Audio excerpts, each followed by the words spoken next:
Howdy, it's Jimerato again. Thank you for watching my video.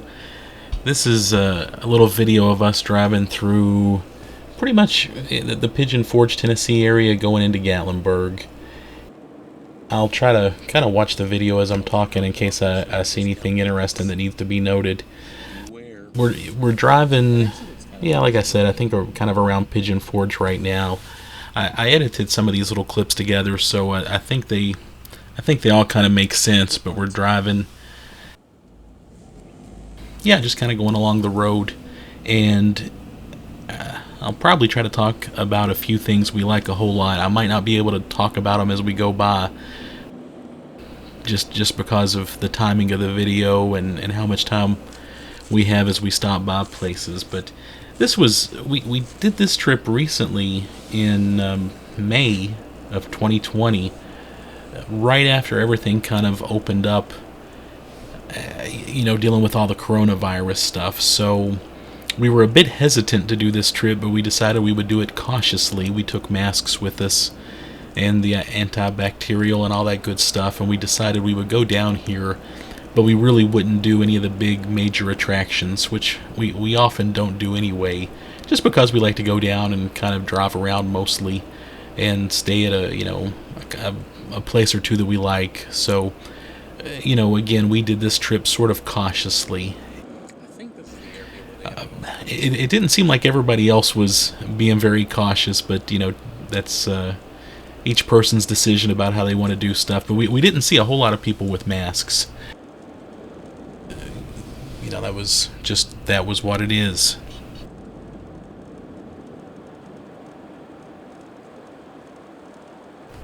And we did it over Memorial Day weekend, so things were opening up, businesses were opened, and I think people were just about to explode to get out and do something.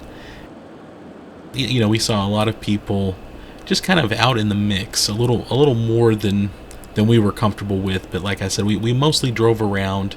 We didn't get out a whole lot. We did drive down to the Gatlinburg, the strip area with all the shops and shows and everything. We drove down there actually about 9 o'clock, about an hour before everything opened, really.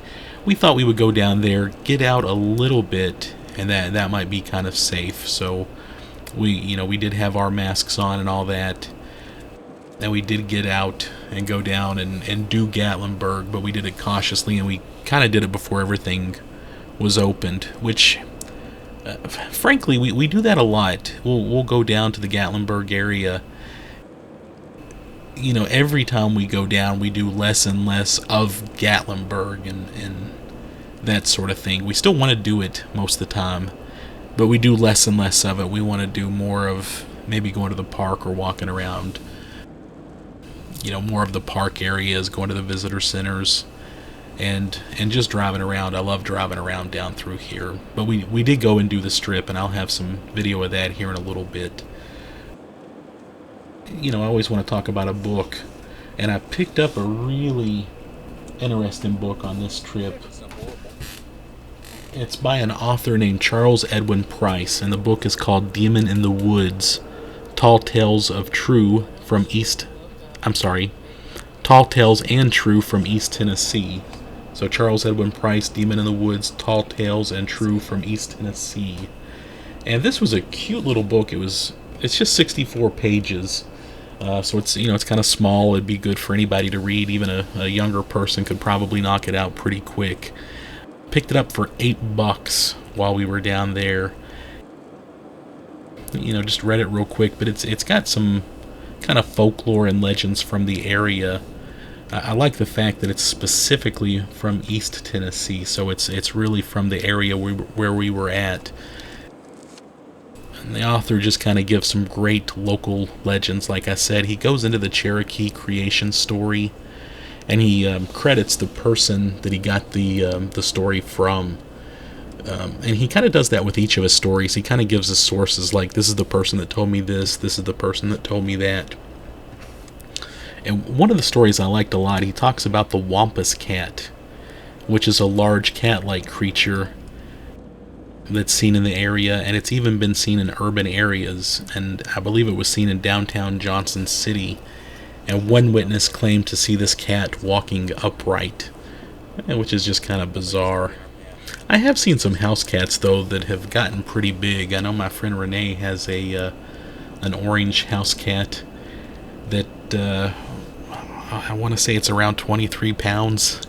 And when you see pictures of it, when you see people holding it, it almost looks like something photoshopped. It doesn't look real. So cats can get pretty big, but yeah, this was a good creepy story in the book.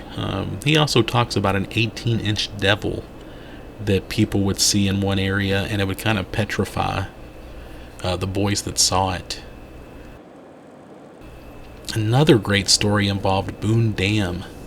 Apparently people have reported 30-foot carp and human-sized catfish. And that made me think about something my dad used to tell me down involving the Green River in western Kentucky. He said that he knew people that had said they'd seen catfish in the Green River big enough to swallow people. So I think that's just one of those legends that gets around. It's always good and freaky though. There's another great story about a witch's horse that could kind of help figure stuff out and help find people, and it could talk, and it demanded payment from a guy. And just a good weird story. But yeah, the book has several just fun, strange tales like that. So I enjoyed reading that one on this trip. So yeah, something you might want to look for. And again, the cover price is $8, so it's a nice affordable little book that's a fun read on a trip like this. Yeah, I wanted to mention some of the shops we like when we go down to the area. And there's a few that we have to hit every time we're around. And the place that I probably like the most, and we passed it up many, many times before we finally went in, is the Knife Works place. Which has the relic room in the kind of bottom level. And if you've not been there, yeah, we passed it several times just thinking it was a place that sold knives. Who cares, I'm not a big knife person, but when you go in, they have all sorts of, cooking stuff and binoculars, knives, hunting stuff. It's pretty cool. I mean, it's just kind of like a Bass Pro Shop, but more of an independent place. And the main floor, again, they have the relic room. And the relic room sells just relics. Oh, I was going to say in the video, as we're watching the video, I think there was kind of a weird edit there. I think I stopped taping at one point, and then we took a turn, so there's a weird cut. But we're pretty much in Gatlinburg at this point. But back to the relic room. I love this place, and I've found all sorts of neat, affordable, collectible coins, Civil War memorabilia. I've bought several Civil War bullets there. It's just a cool place, and we like it a lot. Another place that we like to hit is the Bare Essentials place, which is actually coming up on the right, probably in a minute or two of the video, and it's just a little gift shop right there in Gatlinburg that you could almost overlook. But when you go in, they have a great selection of t-shirts, stickers, postcards, and it's just a fun place to go into, and I like it a lot. It's one of my favorites. I used to really like Cooter's place, which would be coming up here on the left, but it's moved. It's actually moved into Pigeon Forge out of Gatlinburg. I think there's a Ripley's golf place or something where Cooter's place used to be. But Cooter's was owned by Ben Jones, who played Cooter on the Dukes of Hazzard, and he actually has several Cooter's places. We've been to all of them. And it's kind of a Dukes of Hazzard museum / gift shop. Lots of t-shirts, novelties, that kind of thing. Yeah, I love the fact that it was there. I love the fact that it was Dukes of Hazzard related. I wish it was still in Gatlinburg, but, at least it's still kind of in the area. Yeah, so that was another place that I liked a lot. I was going to say, too, I know when we first did Gatlinburg, the very first time we ever went there, I want to say it was in 2007 or 2008.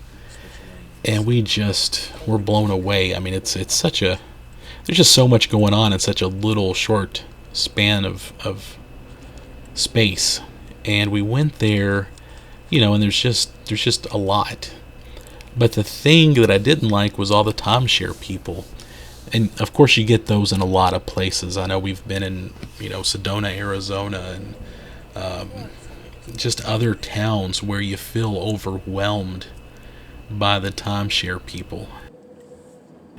The first time we ever came to Gatlinburg, it was just crazy. It seemed like they were everywhere. It seemed like they would follow you. They would get almost threatening. And they're still there, but they're not quite as bad as they used to be. In fact, usually when I just tell them no thanks, they're very pleasant about it now. But they used to just darn near threaten you, and it was kind of intimidating. But I think they're taking a different approach at least.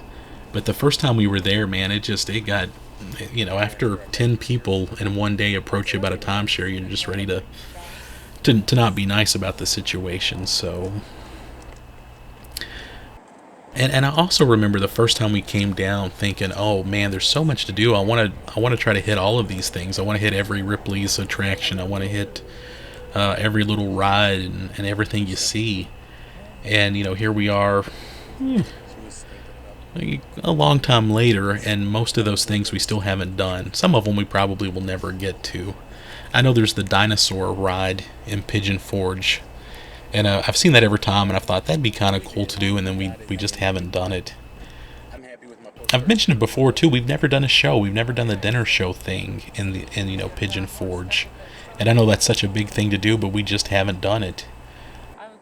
I'm sure we'll get around to it at some point, but we just, it's just not something we've done yet, so. But I'm sure we will. And the moonshine thing has become such a thing there recently. Oh, and as you're looking at the video on the left, you can see the big Space Needle. That's a fun thing. We've done that a few times, and I always get a kick out of Space Needles and things like that. Also, just a little bit ago, there's the Park Vista Hotel. It's kind of a tower that I think we just passed up a little bit ago. You could probably see it over towards the left.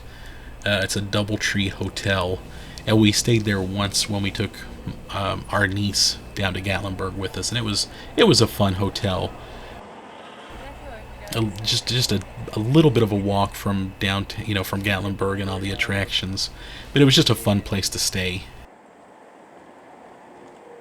If you look around on YouTube, I'm sure you can find all sorts of videos of that hotel during the fire in 2016. That fire got right up on that hotel, and there's some incredible video basically showing that hotel, looking like it's about to get torched. But luckily it survived. They had some damage, and they renovated, and it looks great still. It's a nice family kind of hotel. But yeah, there's just a lot going on here.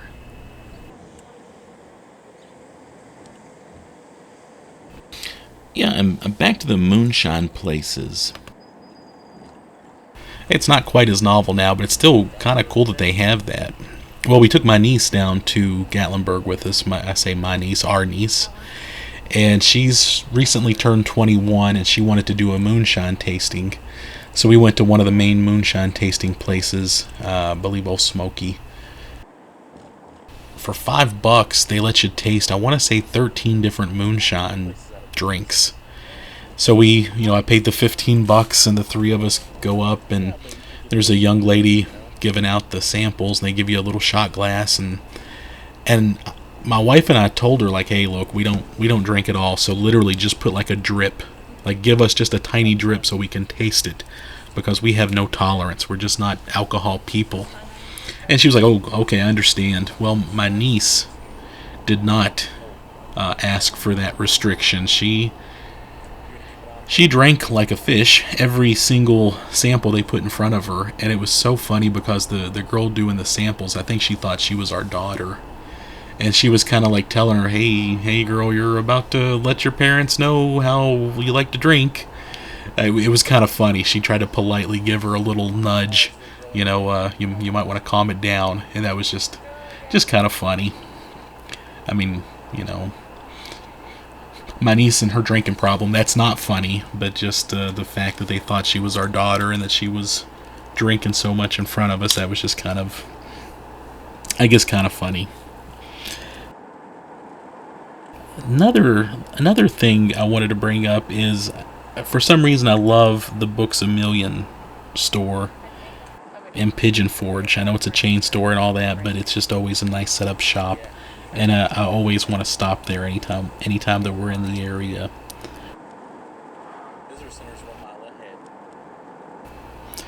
I think our favorite place to eat at is the pottery place by the old mill. There's by the mill. There's a place where they have kind of soup and sandwich kind of stuff. It's a little bit cheaper, and it's just they got good flavor, and we always like to go there. And here's just a couple of kind of panning shots I took while in downtown Gatlinburg. Just if you've never been there, just to kind of give you a rough idea of what things look like. What I was looking at there's Fanny Farkles. They have candy kind of stuff. I think we're going by one of the moonshine places there, and a couple more little gift shops. Again, this is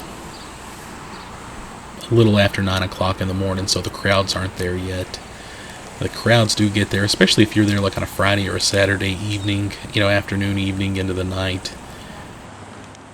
Pretty darn crowded. So yeah, we like going to this. I always call this the Strip. This is the Gatlinburg Strip. You go, you park, you walk around, and we can. There's a parking garage that we usually park at, and we can walk up from one side to the other and back, usually in about an hour. If we're just there to see stuff. So that's what we like to do. So anyway, yeah, that was just a quick video of us driving through the Gatlinburg area. And, and there's a picture of a bear statue in the mall, so I just thought he was cute.